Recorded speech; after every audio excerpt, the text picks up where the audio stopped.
So, MacKenzie, we were working on an episode, you and I, about the Jesuits, and it looks kind of at the history of the Jesuits, and also kind of goes through in the function of where they were in the early founding of America and some of what was going on with Abraham Lincoln, and then we kind of come and look at what's happening today, and in that process, we've been collecting news articles and clips and things like that. And we're looking at this one and we're like, wow, we have to just do a video on this, almost like a commentary about how well known the relationship is between the Jesuit order and the President of the United States, and the fact that the Pope Francis, is the first Jesuit Pope in history. And a lot of people don't understand. Maybe you can give a little 2 cents on who the Jesuits are. Well, this was a very interesting clip, which is why we want to comment on it. But the Jesuits, they are a secret order, or not so secret anymore, but a lot of the internal things are secret. They basically were set up as the military, the army, or the enforcement part of the Roman Catholic Church. And even in some countries, years ago, in Catholic countries, they banned the Jesuits because they were so violent. So this is not a friendly order. This is something serious. It's militant, and the fact that people are not knowing this, not knowing the history, not knowing the purpose of the Jesuits, just the fact that, and I think we've read this on the podcast before, but the Jesuit oath says right in it what they're all about. And all the Jesuits, up until today even, still have to take this Jesuit oath before they become a Jesuit. And it says right in the oath that they discriminate neither age nor sex nor race nor anything, and a lot of heinous things that they will do to people. You can look it up for yourself. And we've shared it on the podcast before, what is in this Jesuit oath. So this is not something to just, think it's okay to happen in the background. It's a big connection here that we're seeing, and something that we really need to pay attention to. And so when Matt brought this clip, we said right away, we need to talk about this and we need to share this because it shows the connection between everything. Yeah, the depth of relationship between the Jesuits. Now, we're going to take a look at Rachel Maddow, and she's like one of the top 5 main news shows in the ratings.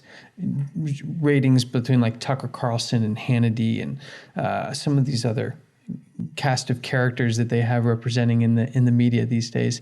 But even Rachel Maddow herself seems to have a particular interest in Biden's relationship with the Vatican and kind of comparing it to JFK and the contrast between those, which we did a little bit in the last Prophecy Report episode.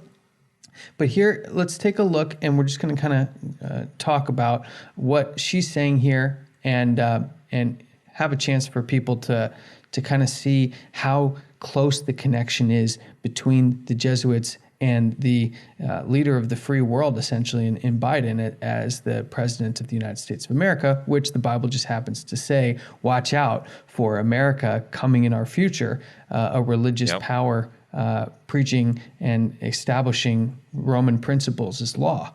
So let's take a listen.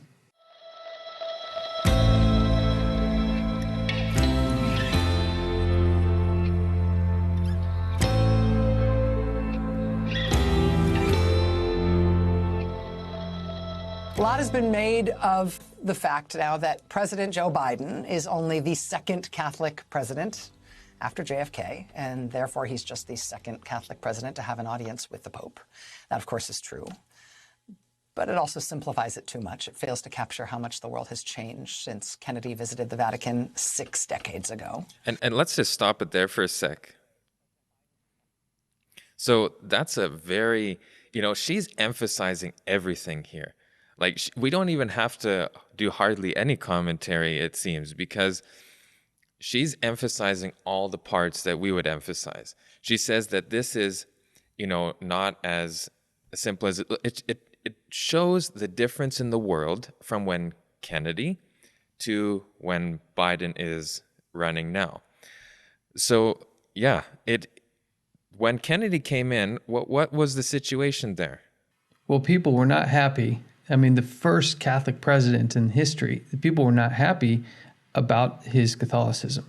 In fact, it was a main campaign point for him in some of the key states like West Virginia, where he would not let his Catholicism come before his duty to his country, because the issue with Catholics has historically been, where do their first loyalties lie, country or pope? And or king, I guess I should say, because technically the Pope is seen as a civil ruler, as a monarchy, head of a civil monarchy. So that's a stark contrast between just 60 years later. She mentions 6 decades. So the transformation between Protestants being aware of this issue and having issues with it, although JFK was elected, and there's no problem with that. I'm going to reiterate, we have no problems with practicing Catholics. We asked them to look at the constructs of the system that they're in, but we're not against individuals who are in there. So For sure. This is not an indictment of those individuals. This is just a look at the system itself. And you see that Protestants understood that 60 years ago. So I think what this really represents is like almost a bookend, right? The beginning and an ending point. The first Roman Catholic president to the second. That we've seen the transformation of Protestantism in there change more than Totally anything. changed. And what it's done is transformed to the sympathy of Roman Catholicism, to the point where what we're seeing here, Maddow is pointing out that very contrast. Yeah. In a great many ways, President Biden's Catholicism is much less of a fraught political issue than when Kennedy was in office. Yes, that nobody is really even debating anymore whether or not the Pope is secretly pulling the strings when it comes to how the U.S. is governed. So I'm going to stop it right there. Another key point of JFK's issue, Catholic issue with the voting public, was that point right there, that the Vatican would be secretly ruling the United States through the Catholic president. And now she's stating that nobody has those same questions. But has Rome changed in 60 years for us not to have those same concerns? Mm-hmm. Definitely not. They say they haven't changed. No, they haven't changed for millennia, let alone a 60-year time period. Rome does not change. So the only direction that the sympathy has gone towards is towards Roman principles to allow for this type of thing to occur. And I think it's fair to ask if the papacy still has hands in the controlling interest, because Biden, as a practicing Catholic, doesn't he have to confess to his priest? Yep. Absolutely. Right? So who is his priest? We find out it's a guy named Leo O'Donovan, Father Leo O'Donovan, who just happens to be a Jesuit priest. So we find often that the practicing Catholics that are in high positions of power in the world confess almost exclusively to Jesuit priests.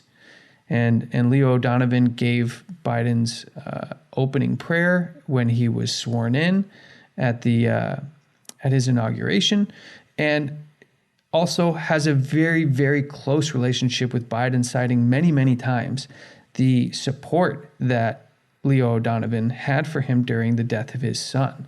And he's very open, as Maddow is saying, about how much his Catholicism means to him and how close he is with these Jesuit priests. Because the reason we're kind of talking about this is people give us, you and I, MacKenzie, and even Amazing Discoveries, a hard time sometimes for talking about this stuff, for talking about the Jesuits and thinking that, we don't need to spend that much time working on it. But what we are supposed to do is preach the 3 angels' messages, and that third angel's message warns that the United States is going to make this image and enforce this mark that will all be based on the influence of the papacy. But within the papacy, it's specifically the Jesuit order, right, that has some of the biggest influence on this.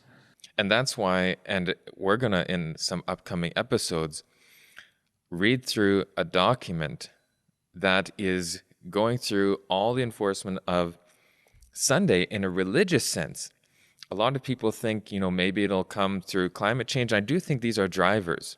But in the end, the punchline is actually religious worship law that is going to come over Sunday. And so this is why we're bringing up all these topics, because this is what happened in the past, and there's nothing new under the sun. The world repeats itself, and we're seeing the same thing happen again. And why does it repeat itself? Is because human nature remains the same as it has since the beginning. It's fallen, right? So the fallen human nature will always default back to the fallen principles when God's protective hand is not staying the tide. And that was America for a long time. We'll get back on track to the video here, but we see that's changing to become more dragon-like. And even in Italy right now, where Meloni, the new Italian prime minister, who's being called the Christian mother, has been on record as praising Mussolini, and you're seeing fascist symbolism go up all over the place. So we're defaulting back to this historical authoritarian viewpoint of Christianity. For his part, President Biden has not had to tiptoe around the fact that he's Catholic. He regularly attends Mass. He's met with 3 different popes over the course of his political career. In fact, he's apparently felt so comfortable with all the various pontiffs that he famously told Pope Francis's predecessor, Pope Benedict, to his face that he was being, quote, entirely too hard on the American nuns. You have to be comfortable enough with the Pope to tell him, hey, Mr. Infallible, I got a bone to pick with you. And there, again, hey, Mr. Infallible. Yep.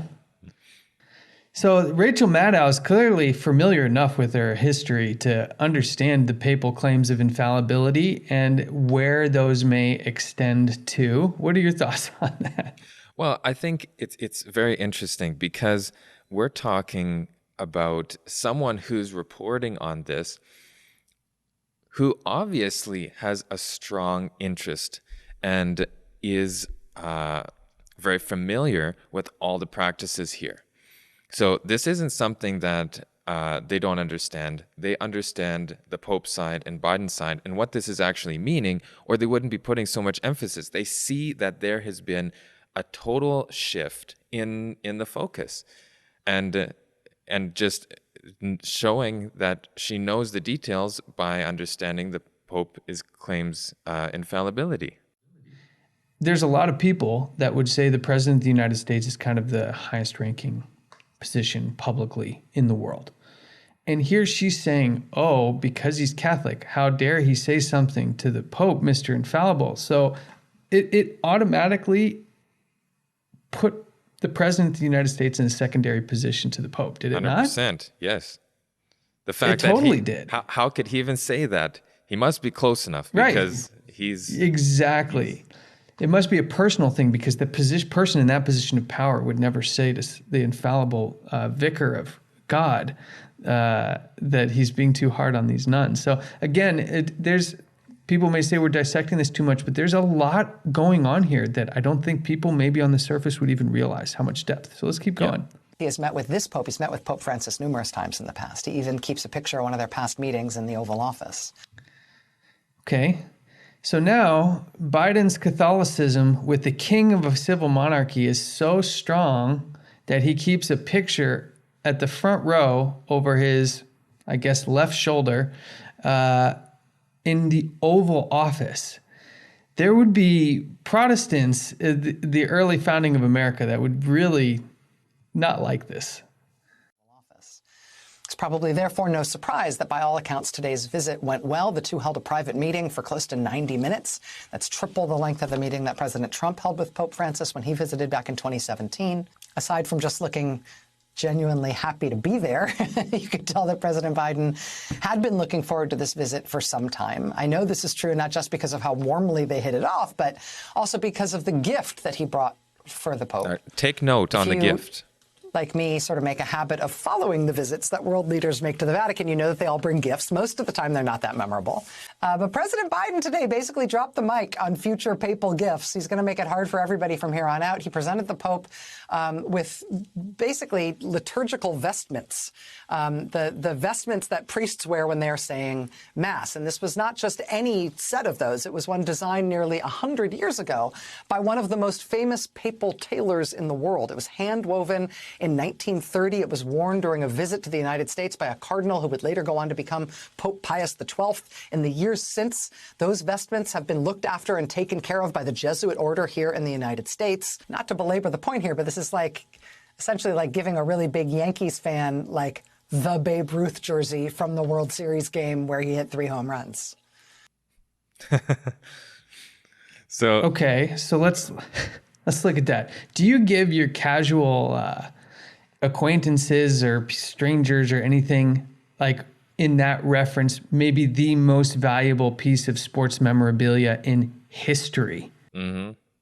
No, and this is very interesting because it was who had this in their possession for the last 100 years?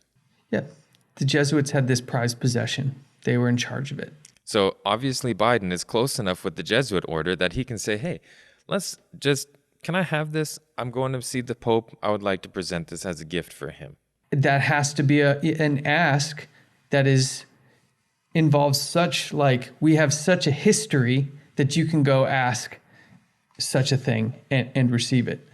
And on top of the fact that the vestment itself, which is worn during the Mass, and we have to keep in mind, like the reason that's maybe so special is because the Mass, the priest actually turns in to some kind of sorcerer magician, essentially, at that point, through the use of transubstantiation, where they're literally the blood and body of Christ are produced in the ceremony, right? And so these vestments, in their view, hold very substantial power or part of it. Imagine like the original Aaron priesthood vestment, and what that power could have, but none of it has power. It's God alone who has the power, right? And he could make the stones cry out if he wanted to.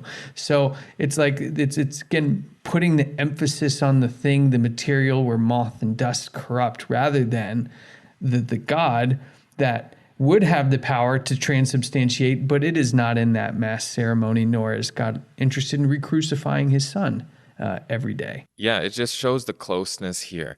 And the ability for him to take that to the Vatican, to the Pope when he goes there, shows that we are not having this church-state separation anymore. No, and that the sympathy towards Rome at the highest levels, because whether it's Biden standing there or one of the 7 Supreme Court justices standing there who have the same worldview as Biden, you're looking at the legislative arm of the United States and judicial arm representing sympathy towards Rome, which is exactly the perspective, what we think is a Bible perspective, what other people sometimes say is Advent perspective, but we think it's just a Bible perspective. And if it's wrong, then it would be falling apart under the weight of scrutiny. But all we're seeing is it's fulfilling exactly like we expect it is going to, where eventually the Protestant power and the Roman power will be so in harmony with one another, they won't be able to see a difference. And at that point, that causes real problems for the world, but that's for a different time. Yeah. Future world leaders should forgo papal gifts. They will embarrass themselves. Nothing will. This was a good one. Don't try. The presidency and the politics around religion and Catholicism in particular have changed a lot since Kennedy met with Pope Paul in '63. We got proof of that today in seeing President Biden sit down with Pope Francis.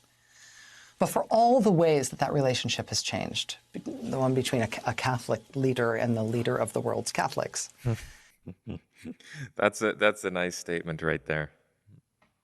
By the Catholic leader, Biden, and a leader of the world's Catholics, the Pope.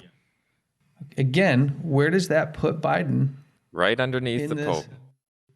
He is subsidiary. And every other Catholic, I'll not just put Biden in there. Yep. Where does that put every single other Catholic in the world, regardless of rank or position? Yep. Second. Exactly. She just laid out the pyramid structure here of power, that the top is the Pope. And that is what we've been talking about since the first podcast, is the whole structure of this New World Order system actually all peaks to this one system.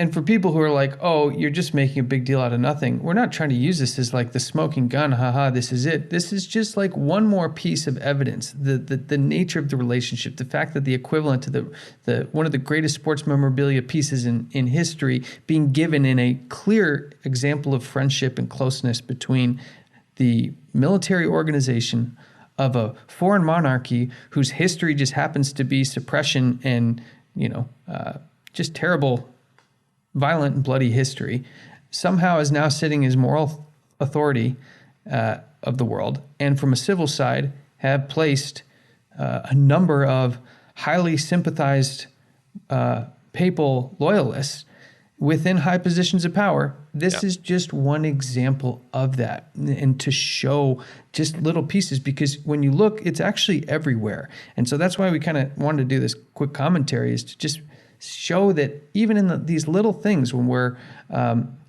looking at mainstream news media's understanding of this and their reporting on the relationship, there is a level of understanding on this hierarchy, and it is clear that the Pope sits at the top as the public figure or man of sin that even Paul talked about in his writings, right?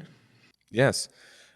This has been something going on for the last 2,000 years. This system has been setting up, and even longer than that, because it is referenced in Revelation as Babylon.